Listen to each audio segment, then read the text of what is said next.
Hello, I'm Drew. Welcome back to Drinks and Spades. So we are continuing our journey through the Bicycle 52 cocktail card deck, and today we're doing the 9 of Diamonds, the Gimlet. So this drink is unique in the way that usually if you have a lime juice, egg, or milk, it would be shaken. This is stirred, but it is a very simple recipe.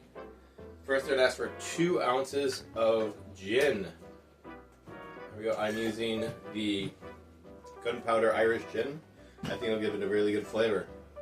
2 ounces, it says, of bottled lime juice. I'm thinking they mean roses. I don't have roses. I make my own. I always use fresh squeeze if possible. And so that's what I'm doing today. Now it asks for 1 teaspoon of sugar. I'm not used to using a teaspoon in bars. I'm sure in the old days they did, and this is an older recipe, I do know that. But so let's try it out. And then we will add our ice to our stirring glass. Remember, always take the ice over the top. It will stir down. We want to make sure there's tons of ice in there. That'll make it colder. It actually will reduce dilution. It's a weird scientific thing, but so then we want to give it a good stir. It actually says on there, give it a good hard stir. Again, I think that meant shake. I'm not going to deal with it. If they said stir, I'm stirring. So 35 to 45 seconds, and then pour it in the glass. And I'm making these recipes as they say. Nothing different. Another thing I don't like is the sugar when adding ice and cool it down. It will make it harder for the sugar to dissolve into it.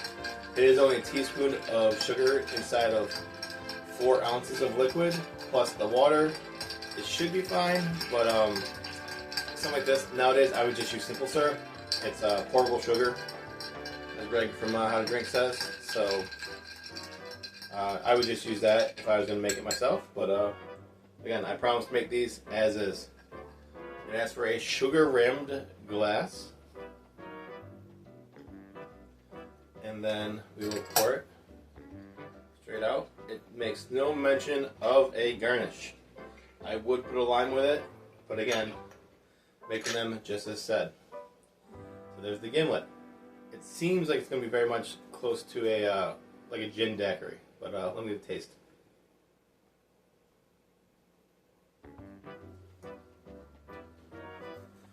That is, I'm not sure I ever had this recipe of something. Super lime, super sugar because it's got sugar in it and then sugar rimmed. The gin's there though. It's not, rum comes from more of a sugar. Gin comes from a vodka based with basically it's a flavored vodka. This is actually pretty delicious. I wouldn't get upset with this. I'd actually try to make this the way they say it and give it a chance yourself. So yeah, leave a comment if you make it like it. Other than that, come back and follow me down this journey and see what else the deck has to deal for me.